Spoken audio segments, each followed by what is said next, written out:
எட்டாந்திரையாய்மொழி நாலாம் பாட்டு எளிதாயினவாறு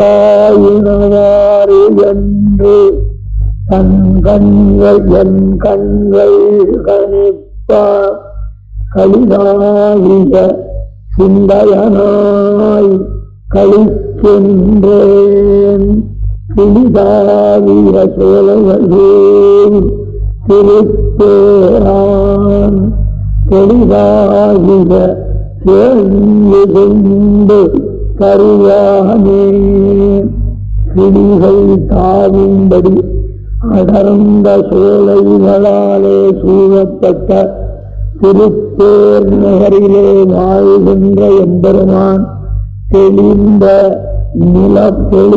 நிலமான பரமாகாசம் என்கிற திருநாடாகர வைகுந்தத்தை தருவதற்கு இறைந்து நிற்கின்றான்.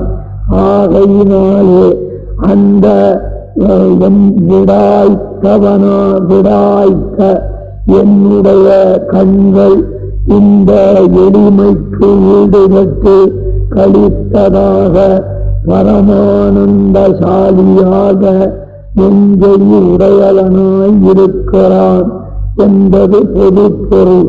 தமக்கு பரமபதத்தை தருவானாய் இருக்கிற அந்த திருமாமகள் கோள் வந்தைய நீர்மையை நினைத்து தன்னுடைய அவயவங்களெல்லாம் கழிக்க நானும் ஆத்மாவாகிற நானும் கழிக்கின்றேன் என்கிறார் இந்த பாட்டிலே.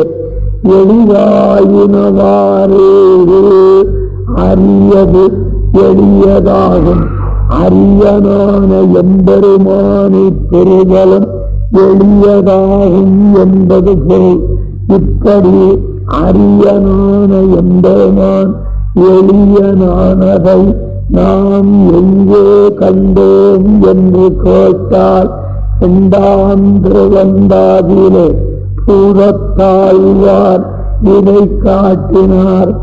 அரியது எளிதாகும் ஆற்றலால் மாற்றி பெருக முயல்வாரை பெற்றால் கரியதோர் எங்கோக்குமால் யானை என்று முடித்தன்றே கங்கோக்கு மமலரால் தாழ்ந்து என்கிறார். அந்த எம்பெருமானே தன்னுடைய திருவரையிலே சாத்தியிருந்த பீதகவாடை நழுவ மைவண்ண நறுங்குஞ்சி குழல்கள் அவிழ்ந்து அலைய மடுவின் கரையிலே வந்து ஆணை பெற்றதல்லவா? அதுபோல எனக்கு அரியதாக இருக்கிற அந்த எம்பெருமான் எனக்கு சேவை தந்தால் அல்லது தன்னால் தாங்க முடியாது என்று நான் அவனை அடைவதற்கு விரும்புவதை விட என்னை அடைவதற்கு அவன் அதிகமாக விரும்பி ஓடி வந்து விழுந்தான். ஆக பராபரனாய் வைகுந்தவானாடனாய் ஜீவாத்மாக்களுக்கு சுவாமியாய் கண்கள் காண்பதற்கு அரியனாக இருக்கிற அந்த அரியனே எளியனானான் என்று அரியது எளியதாகும் என்று பூதத்தார் பாடினார். நாம் எவ்வளவு நினைத்தாலும் அவனை அடைய முடியாது. அவனாக நம்மை பெற நினைத்தால் தடை செய்வதற்கு யாரும் இல்லையானபடியாலே அரியது எளியதாயிற்று என்கிறார். எளிது ஆயினவாறு என்ற சொல்லாலே எளிதாயினவாறு என்று என் கண்கள் கழித்தா கண்ணாலே காண்பதற்கு மிகவும் அரியனான எம்பெருமான் இங்கனே எளியனானே என்று அவனை காண வேண்டும் என்று விரும்புகின்ற என் கண்கள் களிக்கும்படியாக என்பது பொருள். என்ன பண்ணான்? களிதாகிய சிந்தையனாய் மிகவும் மகிழ்ச்சியுற்ற மனத்தை உடையவனாய் என்பது பொருள். அதனாலே அவனப்படியானதால் களிக்கின்றேன். நான் உள்ளமெல்லாம் மிகவும் மகிழ்கின்றேன். ஆவியே ஆரமுதே என்னையாகுடை தூவியம் புயுடையாய் சுடர்நேமியாய் பாவியே நெஞ்சம் புலம்ப பலகாலும் கூவியும் காணப் பெற்றேன் உன் கோலமே என்றும் ஆழ்வாரும் அந்த எம்பெருமானை கண்டதாலே களியா நின்றேன் என்று அவரே கூறினார் அல்லவா. இந்த இடத்திலே வியாக்கியானம் பண்ணின சுவாமி நம்பிகளுடைய கருத்து இந்த உறுப்புகளாகிற அவயவங்களும் தாங்களும் ஒக்க என் ஆத்மா மகிழ்வது போல மகிழ்ந்தன. எம்பெருமான் என்னையும் என் சரீரத்தையும் கிடைக்க பெறாதபடியினால் விடாய்த்த எம்பெருமான் இன்று தானும் தன்னுடைய உறுப்புகளும் ஒக்க களியாக நின்றான். ஆழ்வாரை அடைந்து விட்டோம் என்ற மகிழ்ச்சியினாலே எம்பெருமான் பெரும் லாபம் கிடைத்த ஒருவன் மகிழ்வது போல மகிழ்ந்தான் என்பது பொருள். யாரே கிளிதாவிய சோலையது திருப்பேரான் எப்பொழுதும் மலர்கள் மலர்ந்தே இருக்கிற சோலைகளாலே சூழப்பட்ட திருப்பேர் நகரனான எம்பெருமான் என்பது இதனுடைய பொருள். இங்கு எளிதாகிய சேர்ந்து தருவான். முன்னோர் முடிந்த முறை தப்பாமல் கேட்டு பின் ஓர்ந்து தாம் அதனை பேசத்தகையவர்களான சத்புருஷர்கள் இங்கு கிளி கிளி என்று சொன்னது இவர்களைத்தான். அதாவது பூர்வாச்சாரியர்கள் சொன்ன வியாக்கியானங்களை எல்லாம் கேட்டு அதையெல்லாம் ஒன்று விடாமல் மனத்திலே தரித்து திரும்பவும் அதையே தன் சிஷ்யர்களுக்கு எடுத்து பேசுகிற திருவாயுடைய கிளி போன்றவர்களான ஆச்சாரியர்களுடைய பேச்சுக்கள் கிளி என்பது இங்கு கற்றறிந்த மூதியர்களை சொல்லுகிறது.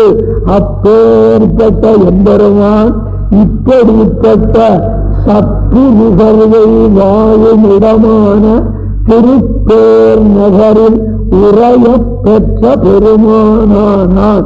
இந்த உலகம் இருள் தருமாஞானம், இருள் இருள அஞ்ஞானம் என்ற இருட்டு, அதை மாதரும் துளி கூட வெளிச்சமில்லாமல் அஞ்ஞான இருட்டையே பரிபூர்ணமாக தருகின்ற சம்சாரம் இருள் தரு மாஞாலம். அதை போல் அல்லாமல்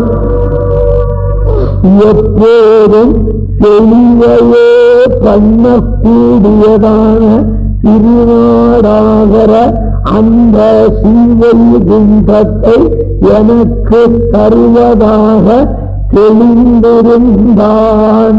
சேமிகுண்டு தருவான் தெளிதாகிய அவன் தெளிந்திருந்தான் என்கிறார். முன்பு எம்பெருமானை காணமாட்டோமா என்று விடாய்த்து இருந்த என்னுடைய கண்கள் பனீர் அருந்தினா என்னுடைய சிந்தையும் களிப்புற்றது அவன் வந்து குடியேற நினைத்தபடியாலே என்று தன் களிப்பை வெளியிடுகிறார். பாசுரத்தை கேட்கும் எளிதாயினவாரென்று என் கண்கள் களிப்ப களிதாகிய சிந்தையனாய் களிக்கின்றேன். கிளிதாவிய சோலைகள்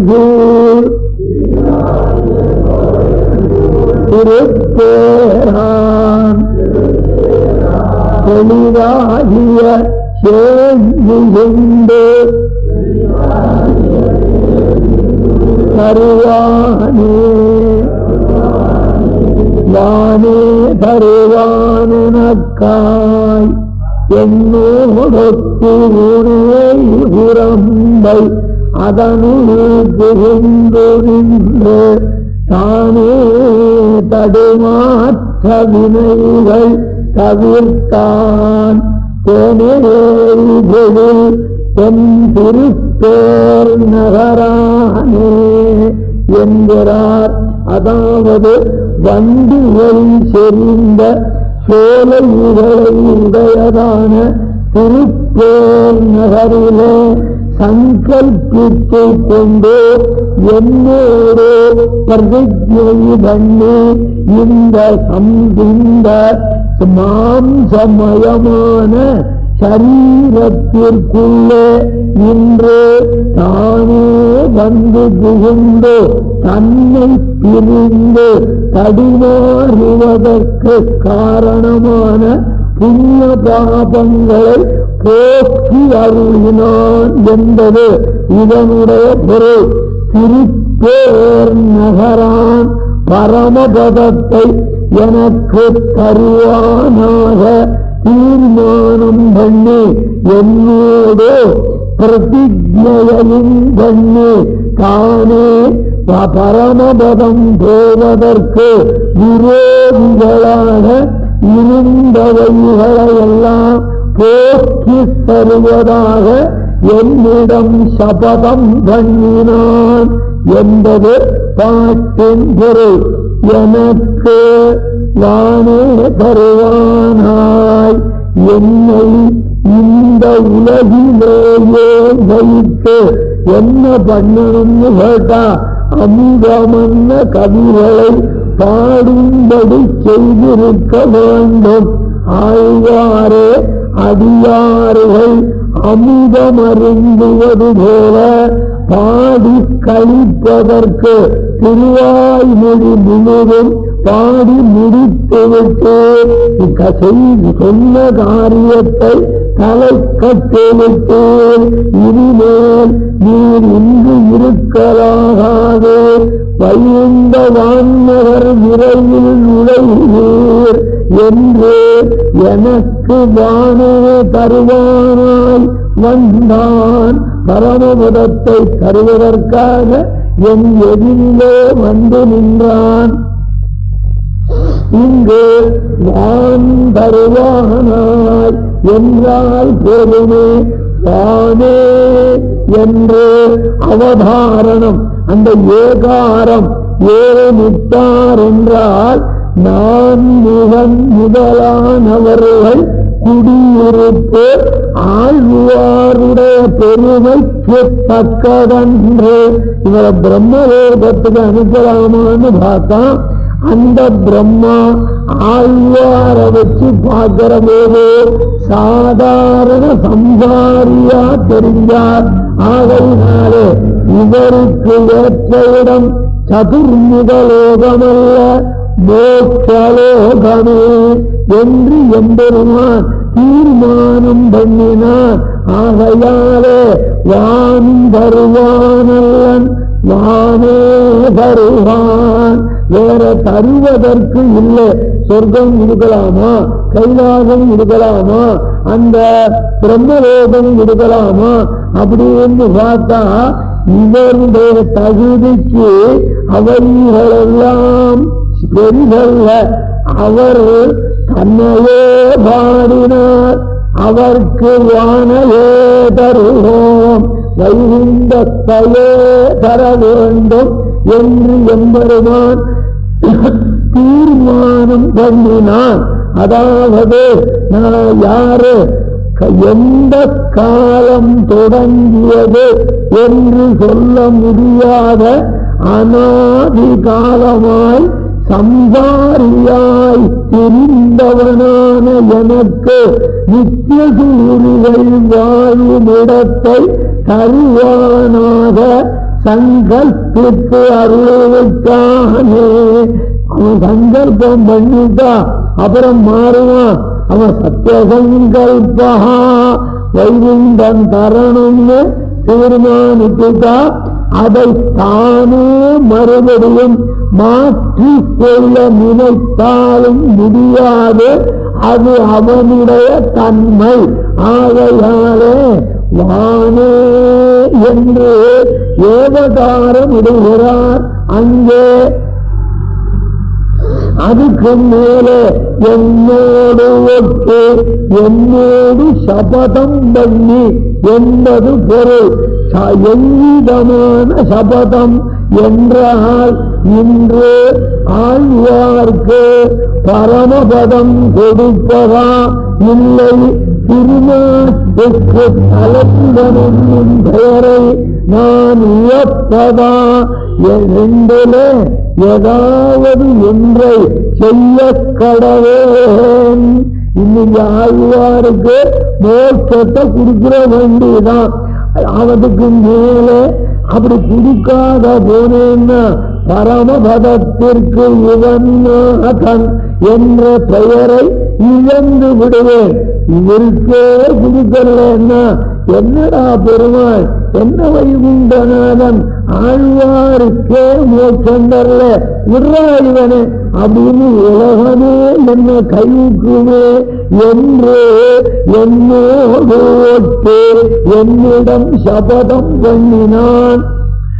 ஊனே புறம்பை இதனுள் இன்று புகுந்து ஆழ்வாரே உண்மை இந்த உடம்போடு பரமபதத்திற்கு கொண்டு போவதாக தீர்மானித்து விட்டேன். ஆனாலும் என்னுடைய கட்டாயத்தாலே இந்த உடம்பை தவிர்த்து உன் ஆத்மாவையே கொண்டு போக முடிந்தது.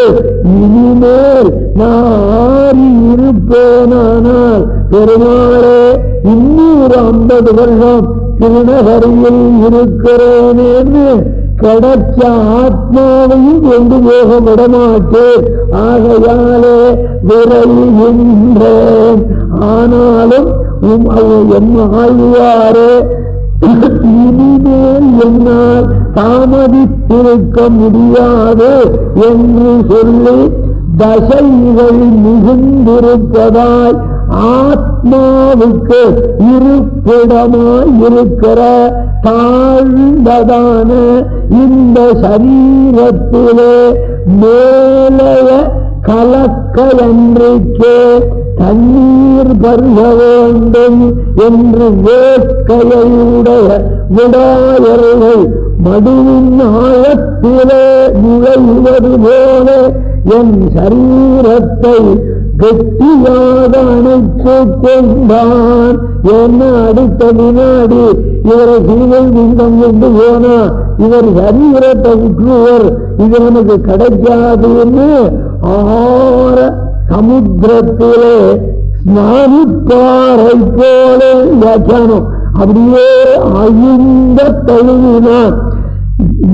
அவன் என்னைக்கு செஞ்சான் இன்று இப்படி செய்வான், நேற்று செய்யவில்லை, நாளை செய்வான் என்பது உறுதியில் இல்லை. மறுபடியும் பைத்தியம் பிடிச்சு உன்னை திருவே நீ அனுபவிக்கணும். ஒரு 10 வருஷம் இங்க இருந்து சொன்னாலும் சொல்லுவான், நிரஞ்சித சுதந்திரம். அவன் அழைக்கிற போது நாம போய் சேர்ந்திட வேண்டியதான் என்று இன்று தேவனும் நினைக்கிறார். தானே யாரு கர்மங்களுக்கு கட்டிப்படாத எம்பெருமானே. அவனுக்கு கர்ம சம்பந்தம் உண்டா? அவனை எந்த குற்றமாவது ஒட்டுமா? அப்பேற்பட்டவனான தானே. அதாவது இப்ப எப்படி இதை அப்போசால்கள் பண்ணணும்னா, தானே புறம்ப இதனு புகுந்தோ என்று கூட்டி கருத்து கொள்ள வேணும். இவர் பன்னெடுங்காலமாக தேகத்தை விடமாட்டாமல் இருந்தார். இப்போது இந்த ஆழ்வாருக்கு எம்பெருமானாகிற தன் பக்கலிலே ருச்சி திறந்து விட்டது.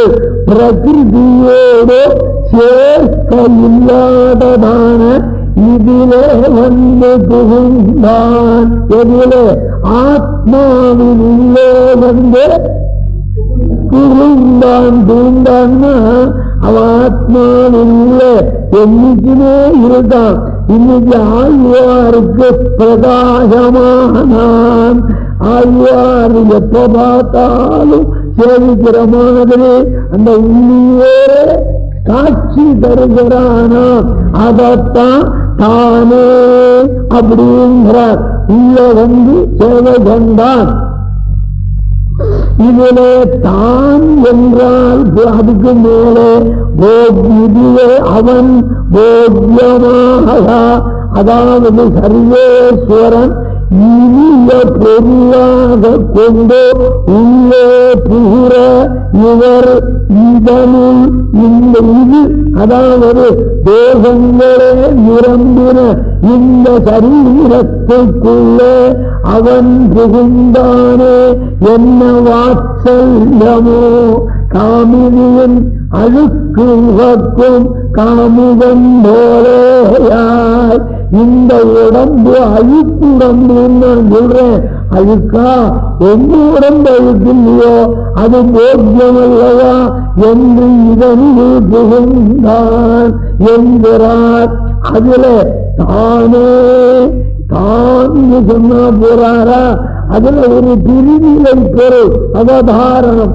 தானே என்பதற்கு என்ன கருத்துன்னா, புகுகிற போது தானேயாய் விரோதிகளை போக்குவதிலே நானும் அவன் செய்கிற காரியத்துக்கு அனுகூலமாக இருந்தேனா.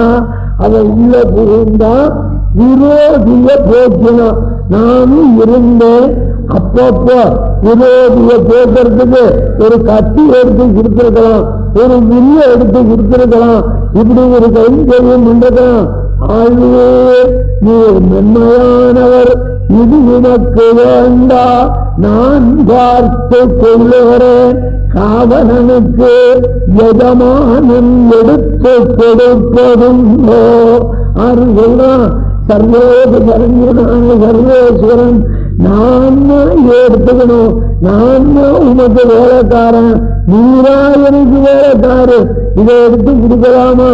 கத்திய தொட்டா கை கன்று விடும் மென்மையானவரே, வேண்டாம் வேண்டாம் என்று தானே கத்தியை என கொண்டு போய் உள்ள வச்சதும் அவனே, ஆயுதங்களை எடுத்ததும் அவனே, விரோதிகளை போக்கினதும் அவனே, என்னை அனுபவித்தவனும் அவனே.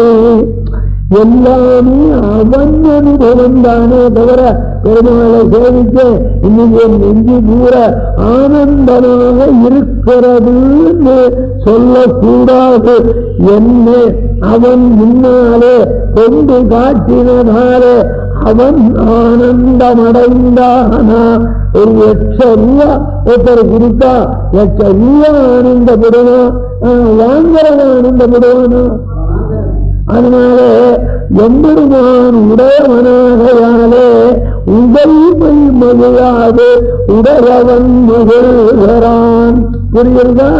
ஆகத்தானே மகிழ்ந்தவனும் தானே அடைந்தவனும் தானே என்று சொல்லுகின்றார். அதுக்கு மேலே தடுமாற்றம் வினைகள் தவிர்த்தான் தன் பக்கலிலே நின்றும் என்னை பிரித்து தடுமாறும்படி பண்ணவல்ல என் பாவங்களை போக்கினான். இல்லையா? எம்பெருமானுக்கு நாம பிரிஞ்சிருக்க காரணமே எது? பண்ணின பாவங்கள். அந்த பாவங்களை எல்லாம் தவிர்த்தான், போக்கிட்டான். நாம் பெருமாளை பார்த்து நான் எவ்வளவு ஜென்மத்தை சம்பாதிச்சு வச்சேன், இவ்வளவு பாவத்தையும் ஒரு நொடியில போட்டுட்டியே, அதை 1-2 கூடன்னா அது எங்கே போயிற்று என்று எனக்கே தெரியாது. ஆறு சர்வேஸ்வரன் சொல்றான், அவன் சேர்த்துக்கிறதுன்னு தீர்மானிச்சுட்டான். பாவதானோ மறுகடலோ ஆழ்கடலோ எங்கு போய் ஒளிந்ததுன்னு தெரியலையே பேயாழ்வார். அதனாலே நம்முடைய பாபங்கள்லாம் எங்க போச்சுன்னா, பாபங்கள் என்பதே என்ன தெரியுமா? அவனுடைய சங்கல்பம். புண்ணியம் என்பதும் அவன் சங்கல்பந்தான். நாம பண்ற தவறான காரியத்தை நினைச்சு பாவம் பண்ணினோன்னு அவன் தீர்மானிக்கிறான். அதான் பாவம். நாம செய்கிற நல்வினையை நினைச்சு புண்ணியம் பண்ணினோன்னு நினைக்கிறான். அதுதான் புண்ணியமே தவிர பாவம் புண்ணியம்னு நாம் செய்வதல்ல. நம்முடைய செயலால் அவன் மகிழ்ந்தால் அது ஆனந்தம், அவன் வருந்தினால் அது பாவம். அப்படி அவன் நினைவு ஒரு வினாடியில மாறிடுதுன்னு வச்சுக்கோங்க. அப்புறம் அது அவன் நினைவுதான் அது. அந்த நினைவை அழிச்சுடுறான். அழிச்சுட்டா நாம் அவனை அடைகிறோம். ஆகையினால எதிக புண்ணியம் அபுண்ணியமன்யத்தின் புறத்தாழ்வான் மிக அழகாக காட்டினார். எதிக புண்ணியம் அபுண்ணியமன்யது எந்த திருவரங்கத்திலே நம்பெருமாளுக்கு அரவண பிரசாதத்தை கலிகையாளர்கள் கொண்டு வந்து வைப்பார்கள். இந்த அர்ச்சகர் பெருமாளுக்கு அமுது கொண்டல்ல பண்ணுவதற்காக உள்ளே நுழைவர். அப்போ 1.5 வயசு குழந்தை ஸ்ரீபராசர பட்டர் அங்கே திருமுற்றத்திலே தொட்டிலிட்டு பெருமாள் பாட சிறந்தனாச்சியார் ஆட்ட வளர்ந்த பிள்ளை ஆறு ஸ்ரீபராசர பட்டர். அப்படி அந்த குழந்தையே இவா தங்களுடைய பிள்ளையாக ஆதரிக்கும் பொழுது பெருமாளுக்கு அரவணை வச்சிருந்தாளா, அதுல இந்த குழந்தை கைய வச்சு அப்படின்னு சாப்பிட்டு அர்ச்சகம் பார்த்துட்டான். ஐயோ சேஷப்பட்டு விட்டது, இதை கொண்டு போ வேற பண்ணிடுவான்னா நம்பருவாய். ஓய் இதையும் குழந்தை தின்றது தகப்பனுக்கு அமுதமன்றோ என்று நம்பருமாய் சொல்லி அதையே அமுது கொண்டு அருளினார்னா இந்த ஆத்மாவினிடத்திலே அந்த எம்பெருமானுக்கு இருக்கிற அளப்பரிய பற்றுதல் என்பது இங்கே வெளியாகிறதல்லவா? அவனை இழந்து நாம் வரும்போதில்லை. இந்த போதங்கள் இருக்கு. நம்ம இழந்து சமஹாத்மா சுதுர்லவஹா, ஐயோ ஒரு ஆத்மா மறுபடியும் கிடைக்காமல் தொலைந்து போனானே என்று துக்கப்படுறாரு சர்வேஸ்வரன். இப்படி காருணிகனான சர்வேஸ்வரன் என்று அவனை சொல்ற போது, காருணிகனான சர்வேஸ்வரன் என்றுதான் நம்முடைய ஆச்சாரியர்கள் எழுதுவது வழக்கம். ஆக தடுமாற்றம் வினைகள் தவிர்த்தான். இந்த வினைகள் ஆபீஸ்ல வேலை பண்றான், ஏதோ தப்பு பண்ணிவிட்டான், எதனானும் கோவிச்சுண்டு இன்னியோட கணக்கை தீர்த்துண்டு போடா அப்படின்னு விரட்டி விடுறார். மத்தியானமா இந்த பய அவர் சாப்பிட்டு அவனுக்கு பிடிச்சதான கொல்கட்டைய பண்ணி அனுப்பிச்சிருக்கா. ஒண்ணு விடாத அனுப்பிச்சுட்டான். அதை உடுந்ததெல்லாம் பாத்திரத்தோட உள்ள விட்டு சாப்பிட்டு இருக்கான். பரமசந்தோகம். அப்ப இங்க வந்தான். எங்க வந்த சரியா போதோ கோபத்தை சொல்லிட்டேன், இனிமே ஒழுங்கா நடந்துக்கோ, வேலையை பாரு அப்படின்னு சொல்லுகிறான் அல்லவா. அதுபோல பாவம் என்பது அந்த எம்பெருமான் திருவுள்ளத்தாலே நினைத்த மாத்திரத்திலே நம்மை விட்டு அகன்று போகக்கூடியதாகவே எத்தனை கோடி ஜென்மாவில பாவங்களை பண்ணினாலும் அஞ்சேல் நான் இருக்கிறேன்டா, நான் பார்த்துக்கிறேன்டா, நீ குற்றம் பண்ணினியா அதுவும் போக்கியமல்லோ. இப்ப 4 குழந்தைகள் விளையாடின்னு இருக்கு. அதுல அந்த வீட்டுக்காரியனுடைய குழந்தை அது என்ன பண்றது, பால் பாத்திரத்தை கவுத்துடுறது. மிச்சம் 3 குழந்தைகளும் பார்த்துட்டே இருக்கு. அம்மா என்ன பண்ணா, ஆஹா 2 லிட்டர் பாலை கவுக்கக்கூடிய அளவுக்கு குழந்தைக்கு சக்தி வந்துடுது, திருஷ்டி சுத்தி போடணும் அப்படின்னு நினைக்கிறா. இதே அடுத்த வீட்டு பிள்ளை கொடுத்துருக்குன்னா பிரம்மஹத்து சனியன் இதுக்குத்தான் இங்க வராதேன்னு சொன்னேன். அடியே உன் பிள்ளை செஞ்ச காரியத்தை பாரு, 3 லிட்டர் கரைச்சு சேர்த்துக்கோ, 3 லிட்டர் சேர்த்து உடனே வாங்கி கொடுங்க. தண்ணீரின் வந்துட்டா அந்த குற்றமும் நற்றமாகிறது. பிறனுடையதின் வந்துட்டா நற்றமும் குற்றமாகிறது. அதுபோல அவனுக்கு உரியங்கிற நிலை வந்துவிட்டால் தடுமாற்ற வினைகள் தவிர்த்தான். அந்த எம்பெருமான் அவைகளை தேசமாக கொள்ள மாட்டான். ஏன் பக்தவரான மாதா பிள்ளை போகணியாமல் மண்ணின்ன விட்டு பிரச்ச உறவு விடுமாக போல எவ்வுயிர்க்கும் தாயிருக்கும் வண்ணமான இவனும் பந்தமும் காட்டி பந்த மறுப்பதோ மருந்தும் காட்டுகிறேன். ஆச்சாரிய ஹிருதயத்திலே அழகிய மணவாள பெருமாள் நாயனார் அற்புதமாக அருளினார். அதை அனுபவிக்க போறோம். அங்கு விஸ்தாரமாக சொல்லுகின்றேன். ஆக தடுமாற்ற வினைகள் தவிர்த்தான். அதாவது தன் பக்கல் நின்றும் என்னை பிரித்து தடுமாறும்படி பண்ண வல்ல பாபங்களை போக்கினான். பாபங்கள் என்ன செய்யும்? எம்பெருமானுக்கு நம்ம பிரித்து வைக்கிறோம். அதை போக்கினான். அந்த விரோதிகள் எத்தனை பேர்னா சப்த ஸ்பர்ஷ ரூப ரச கண்டங்களாகிற பஞ்ச விரோதிகள் அது 5 பேர். ஞானேந்திரியங்கள் 5 பேர் விரோதிகள். கர்மேந்திரியங்கள் 5 விரோதிகள். எத்தனாச்சு? 15 ஆச்சு. 18 எப்படி வரும்? சப்தாதிபோகம் 5, ஞானேந்திரியங்கள் 5, 10, கர்மேந்திரியங்கள் 5, 15 ஆயிடுச்சு. அதுக்கு மேல பூதங்கள் 5, பஞ்சபூதங்கள் ஆக 20, மகான் 21, அகங்காரம் 22, மனம் 23, பிரகிருதி 24. புரியுதா? இந்த லிஸ்ட் கொடுத்துட்டேன் உங்களுக்கு. இத்தனைகளையும் அவன் போற்றினான். இத்தனையும் சேர்ந்தா தான் சரீரம். அந்த சரீர இத்தனை குப்பைகள் இருக்கு. இத்தனை குப்பைகள் சப்தஸ்பர்க ரூபரசகந்தம் ஒலி கேட்டு மகிழ்கள். அவன் சங்கீதம் பாடுறான் பாருங்க. அவன் பாடுறது எதை பாடுவான்னு கேட்டான், மானே.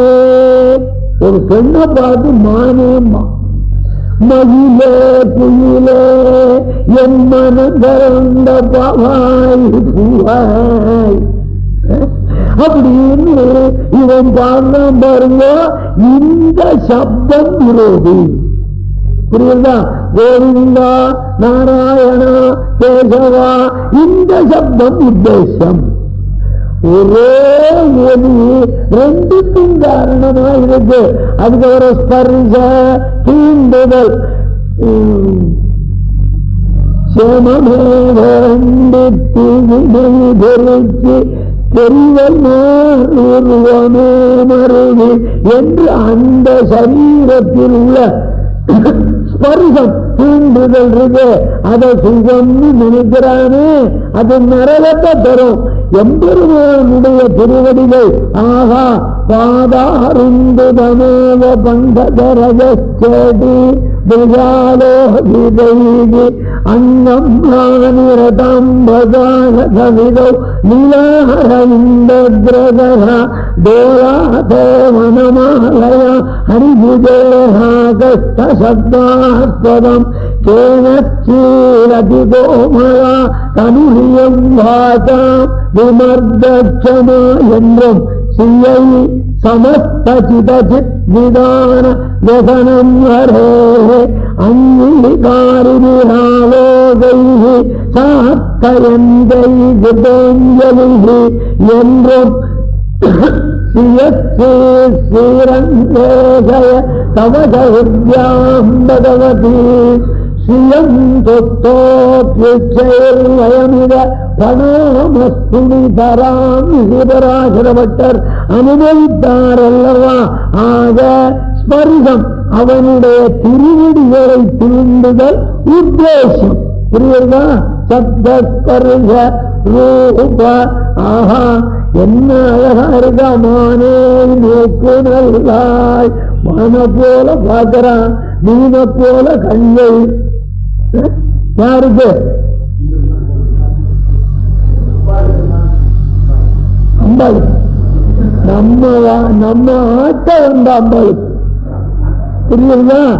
பெண்களை பார்த்தா இவன் என்ன பண்றான், இவன் அந்த அழகு அதுல ஈடுபடுறான் பாருங்க, அது பாபம். அதே சமயத்துல எம்பெருமானுடைய அழகில ஈடுபட்டு ஆஹா இன்னைக்கு திருமுகம் எப்படி இருக்கு, திருக்கண் எப்படி இருக்கு, திருமூக்கு எப்படி இருக்கு, திருக்கை எப்படி இருக்கு அப்படின்னு அதுல மகிழ்ந்தான்னா புண்ணியம். சப்தஸ்பர்ஷ ரூபரச கண்டங்கள் ஒரேடியா வேண்டான்னு சொல்லல. ரசம் இந்த ஓட்டல்ல போய் என்ன சரியோ வாங்கி திங்குறான் பாருங்க, அது பாபம். ஹோட்டல்ல சாப்பிடுறது பாவமான பாவம் தான். என்ன பண்றது, வேற வழி இல்லை, சாப்பிட வேண்டிருக்கு அப்படின்னா சரி பரிதாபப்பட்டு சாப்பிடுறியோனோ பாவ பிராயசித்தம். புரியுதா? வேற வழி என்ன பண்ணுவான், பத்தியா கிடக்க முடியுமா? பெருமாளா பார்த்து அங்கிலிருந்து பசி எடுக்காத பண்ணினான்னா இவன் ஓட்டம் எடுக்க மாட்டான். அவன் பண்ணாத விட்டுட்டானே, இவன் போய்த்தானே. இவனுக்கு ஆத்துக்காரி இருக்கிற காலத்துல 3 வேலையும் பசிச்சுது. அவ போனோன்னு 7 வேலை பசிக்கிறது. அவ இருந்த வரைக்கும் ஒழுங்கா போடலன்னு அர்த்தம். புரியுதோ? அதானே அர்த்தம்.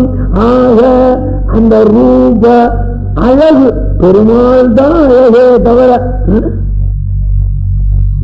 எத்தனை சொல்லலாந்தையும் ஆழ்வார்கள் இந்த திருவேணி அழகுலதானே ஈடுபட்டு நீராய் நிலனாய் தீயாய் காலாய் நெடுவானாய் சீரார் சுடல்கள் இரண்டாய் சிவனாய் அயனானாய் கூறாராய் வெஞ்சங்கி கொடியேந்தாழ்வாராய் ஒரு நாய் மண்ணும் விண்ணும் மகிழவே என்று ஆழ்வார் அந்த அழகிய திருவேணியை பிரார்த்தித்தார். அதனாலே சப்த ஸ்பர்ஷ ரூப அந்த ரூபமும் நமக்கு தேவைதான். அடுத்தது ரச சுவை. சுவை எதுன்னா அமுதின் கொதியின் சுவை. கண்ணனை நாடினான் கண்ணமங்கையில் கண்டு கொண்டேனே அமுதின் கொதியின் சுவை என்று பாடிய அந்த சுவை எனக்கு தேவை. சப்த ஸ்பர்ஷ ரூபரச கந்தம். அடியே இன்னைக்கு எந்த சந்தனத்தை வாங்கி பூசின்னு சும்மா மொத்தமொத்தமாக இருக்கிறது உடம்பு என்ன வாசனை? அது நாற்றம். தமிழ்ல வாசனைக்கு நாற்றம் தான், துர்வாசனைக்கு நாற்றம் தான், வேறு கிடையாது. உடம்பு என்னமா நாடுறது அப்படின்னா சங்கல்பத்துக்கு ஏற்ற மாதிரி அர்த்தம் வேணும். நிஜமாக நாறுகிறது இது அல்ல. பர்வதந்தா சர்வரதா ரசோவைதா அன்னம் நிந்தியாது தத்வ்ரதம் பிராணோ வா அன்னம் சரீரமன்னாதம் பிராணே சரீரம் பிரதிஷ்டிதம் சரீரே பிராண பிரதிஷ்டதி अन्नवानन्नादो भवति महान् भवति प्रजया परिधि ब्रह्मवत्सवेन महान् कीर्त्या सुभरं सुभुगं सुवासा भगवान् नारायणो वैकुण्ठदेवो विराजते सत्यगन्धमेवा आग्राभयति என்று வேதம் நிறைய சொல்றது. அந்த எம்பெருமான் திருமேனியிலிருந்து வீசர வாசனை இந்த வைகுண்டத்துல நேரவே இந்த பயல மயக்கும்.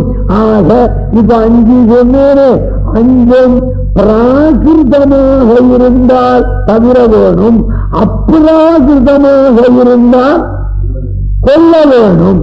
அதுதான் இங்க விடுன்னா உடனே மட்டமான சரக்க விடுன்னு அர்த்தமே தவிர எம்பெருமானிடத்திலிருந்து வரக்கூடியது சுவாமி கண்டதை சாப்பிடக்கூடாதுன்றதா? பெருமான் அம்சு பண்ணாரா? சக்கர பொங்கலா? வேண்டாம் சாப்பிட சொல்லலாமோ? இன்னொருத்தருக்கு வேண்டாம். எனக்கு என பகவத் பிரசாதமானபடியினாலே அது உத்தேசம். பகவானுடைய சம்பந்தம் இருந்தால் என் ஊர்ல கோஷ்டியில போனா இவ்வளவு கொடுப்பான், வேண்டியவர்களுக்கு தனியாக விட்டு கொடுப்பான். இப்ப அடியெல்லாம் வேண்டியவன் கோஷ்டியை சேர்ந்தவன், ஆனா அந்த கோஷ்டியில இவ்வளவு பிரசாதம் கொடுப்பான். நான் கொடுக்கறதெல்லாம் எடுத்துட்டு நான் ஆற்றுக்கு கொண்டு போக மாட்டேன், இத்தனையும் எடுத்து முடிஞ்சிருவேன். என் குடும்பத்தாருக்கு ஒரு 2 பருக்கையாவது தரணும்னு அங்க உள்ளவாளுக்கெல்லாம் தருவேன். பகவத் பிரசாதம் இவர்கள் வயத்துல போகட்டுமே, இவர்களும் இங்கட்டுமே. எல்லாத்துல கொண்டு போனா வா இத்தனை குளிரும் 6க்கு போறோம், நீரே சாப்பிடுதான். சாப்பிட மாட்டான், பாவம் பண்ணின பாவம். தடுக்கிறது என் பிள்ளையா இருந்தா என்ன, 6 பிள்ளையா இருந்தான், கஞ்சாரி தானே அவன். அவனுக்கு இவ்வளவு வேணும். அதான் எதுக்கு வருவேன், பகவத் பிரசாதம் சாப்பிடணுமே தவிர வயத்துக்கு கொட்டப்படாது. இதுக்கு பேரே என்ன சொன்னான் தெரியுமா? ஒரு நாள் உணவை ஒளி என்றால் ஒளியாய், 2 நாளுக்கு 7 என்றால் 7ஆய். நல்ல கல்யாணம், அருமையான சாப்பாடு. வேறு என்ன ஒரு 5-6 நாளைக்கு சேர்த்து பிடிச்சிட்டு, இன்னும் 4 நாளைக்கு கிடைக்குமோ கிடைக்காதோ சேர்த்து பிடிச்சிட்டுனா பிடிக்குமோ? அது எவ்வளவு பிடிக்குமோ அவ்வளவுதான் பிடிக்கும். ஒரு 2 மணி நேரம் ஆனப்புறம் போடு போடு போடு போடு எது இடும்பையோர் என்பயிரே. இடும்பைன்னா துன்பம், துன்பத்தை தருகிற என்பயிரே. அல்லது அந்த வயிறு இருக்கிற வரைக்கும் நமக்கு இடும்பை உண்டு. உண்டு இடும்பை, உண்டு இடும்பை, உண்டு இடும்பை, உண்டு இட்டு வைக்கிற பை, உண்டு இடும்பை. புரியுதா? நிறைய கொடுக்கிற பிரசாதத்தை இவ்வளவு வாங்கி போடு. சாதம்னா இவ்வளவு சாப்பிடணும், பிரசாதம்னா இவ்வளவுதான். எம்பெருமானுடைய அறப்படி புள்ளியரை சாப்பிட்டாதான் அனுகிரகமா. ஒரு பருக்க போறாதோ இவன் எம்பெருமான் பிரசாதம்னா வரான் கோவிலுக்கு, இங்க கிடைக்குன்னு வரான்.